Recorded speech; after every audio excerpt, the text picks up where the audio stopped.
Noong Sabado nga pala ay naganap na ang Stage 1 ng Larga, Pilipinas. Kahit na naging malaking balakid ang hindi magandang panahon, ay payapa, matagumpay at safe pa rin itong nairaos. Ang Stage 1 nga pala ng Men's Elite Category ay may habang 197 kilometers at isang ruta talaga para sa ating mga breakaway artists at mga sprinters. Dahil kung hindi nyo pa alam, 5 sprint point arc ang nilagay dito na pinag-aagawan ng mga halimaw nating riders. At dito nakita nating magtagisan ng lakas ang ilan sa mga pinakamalalaking pangalan sa cycling dito sa Pilipinas. Umpisa pa lang ay nagpukpukan na agad ang mga riders, kung saan nakita nating isang malaking grupo ng breakaway ang nabuo na kinabibilangan nila Mark Ryan Lago, Fel Angelo Ombal, Ronald Oranza, Razel Agapito, Mervin Corpus, Erickson De Los Santos, Rustom Lim, Mars Sudario, Nash Lim, Andre Domingo at Dave Montemayor. At dito kung mapapansin ninyo, walang pure climber na nakasabit dahil na rin siguro sa lakas ng hangin dito sa norte na naging malaking pagsubok para sa mas magagaan nating mga siklista. Sa haba ng ruta, ilang beses pa rin nating nakitang kinailangan bumalik ng mga rider sa mga support vehicle nila para mag-refill ng tubig at pagkain. Kasi kung hindi nyo pa alam, kinakailangan ng mga siklista ng approximately 60 to 120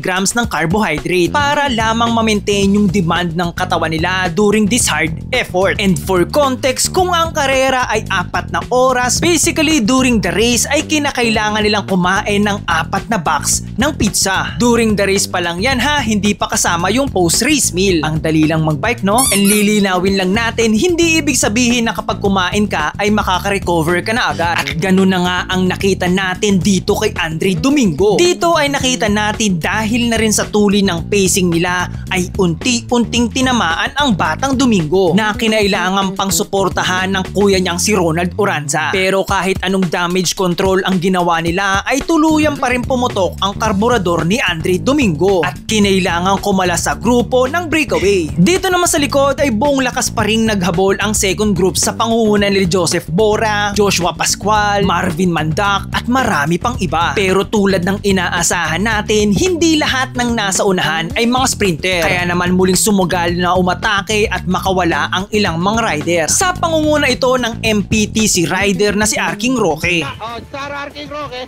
RR King Roque, RR King Roque, RR King Roque, naglalat-lalat RR King Roque. And then Emmanuel Debo to my RR King Roque. Pumipiglas na po mga kaibigan. And then there's Fel Umbal. One more time.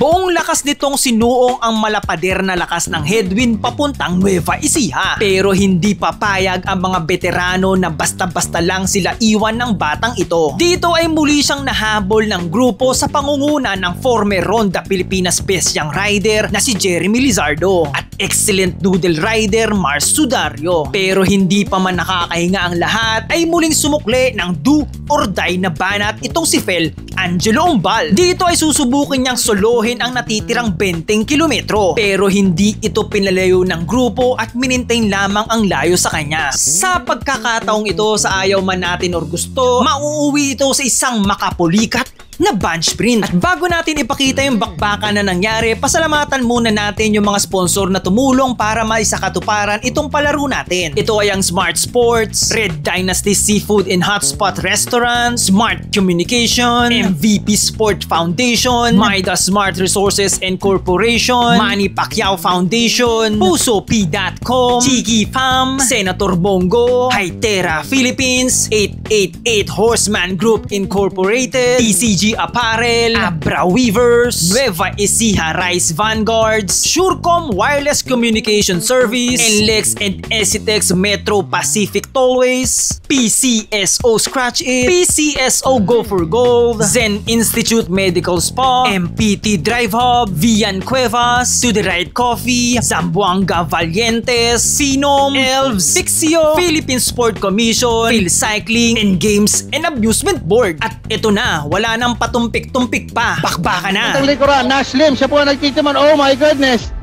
Punong-puno po. Kitang-kita na namin. Ang mga nag-welcome na kababayan natin dyan po sa Gimba. Punong-puno po ang mga nagsangan.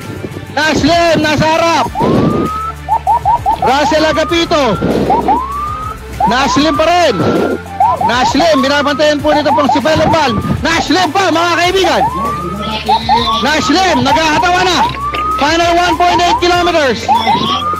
Final 1.8, ito na mga kaibigan. Naglaratratar po ang ating mga siklista. Nashlim, our ITT champion. Mga kaibigan, nasa harap. He won't be denied. He's about 2 wheels ahead of Pelobal. Sumudukot din po ito si Ronel Lorenza. Ronel Lorenza now trying to attack in the middle. Ronel Lorenza, he's trying to attack in the middle. Pero Nashlim, mga kaibigan, our ITT champion. Nashlim, our ITT champion is way ahead. Pero may dumudukot mo.